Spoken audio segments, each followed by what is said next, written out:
might see it.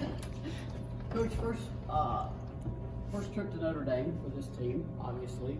Haven't won at Notre Dame since 2008. But you keep saying, I'm not looking at the past, I'm looking at the current team and what they can do. What are your expectations for this game going in?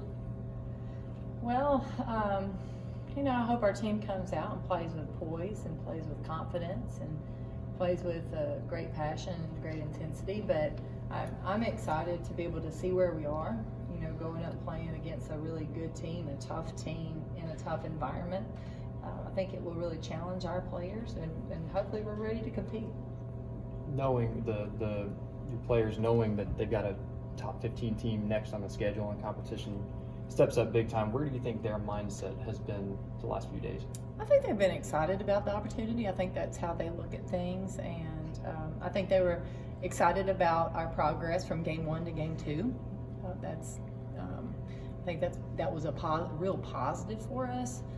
But I think mindset-wise, they've been okay. They've come to practice in a good state mentally, and just looking forward to tackling the next opponent. A lot of time management this week with a lot of games, because obviously you have to give them a day off. Do you feel like this has been a good test for you guys in the first, what is it, 3 games in 8 days for you guys? Right. As a coach, I sure wish I had 3 more practice days in there. But coaches, we never get enough practice days. So, it's come quick. They've had to bounce back quick. They've had to learn quick. They've had to take film sessions that maybe would have been a little bit longer, and we've had to shorten those film sessions to be able to get through what we needed to get through to prepare for another team. These scouting reports have really come quick. You talked before the ETSU trip about maybe the value of getting a road trip under your belt early in the season like that. Did you learn anything about your team traveling wise or anything like that leading up to another one? Honestly, for us, our first road trip is a lot about logistics, management, seeing where we need to clean some things up, because we want to make sure that we're efficient, we're effective, how we get in and out of the locker room. So there are a lot of things that I needed under their belt logistically before we go up to Notre Dame. So that was a good positive that we got that done. And when you have that confidence that you know what's about to happen, you know what pregame's going to look like, you know what riding on the bus to the game is going to look like, it can give you confidence in any other area.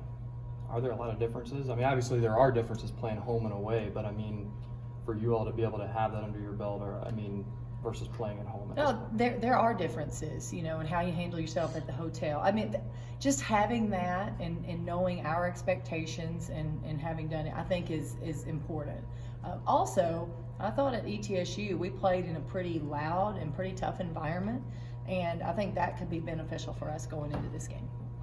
When you watch Notre Dame on film, what stands out about them, and what do y'all really need to harp on to come out with a win? I think Notre Dame is really good in transition. They are great passers, they are great cutters, and I think those 3 things, you've got to slow them down in their transition game, but you've got to be able to defend cuts, great passers in the half-court game as well. Obviously they're not deep, but the players that they do have can make plays.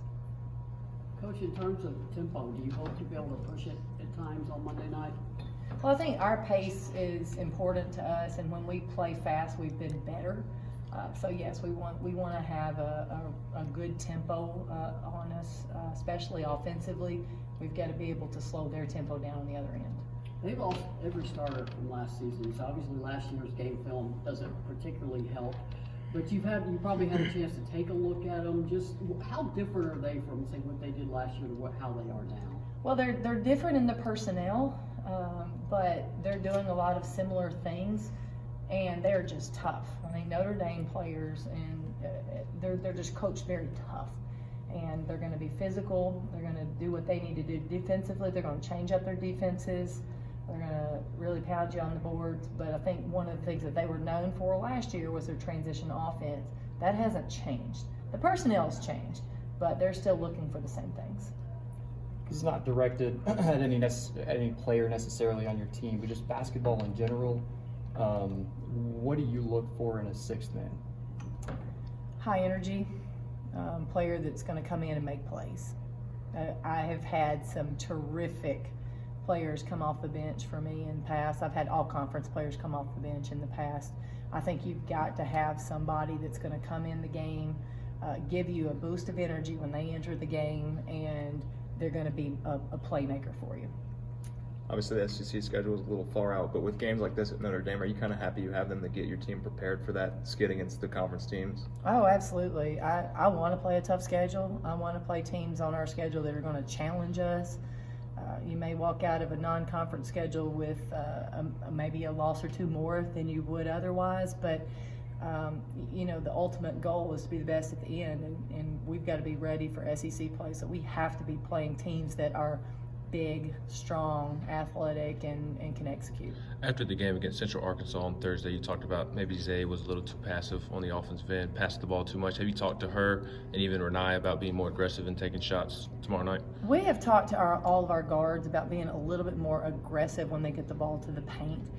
We showed them on film. There were a few times that we passed up some opportunities, and I think that's going to be a work in progress for us. We've worked on it in practice, but we've got to make that a habit. Our guards have to be a little bit more aggressive, play a little bit more downhill when they're going to the basket. Any update on Jaden McCoy?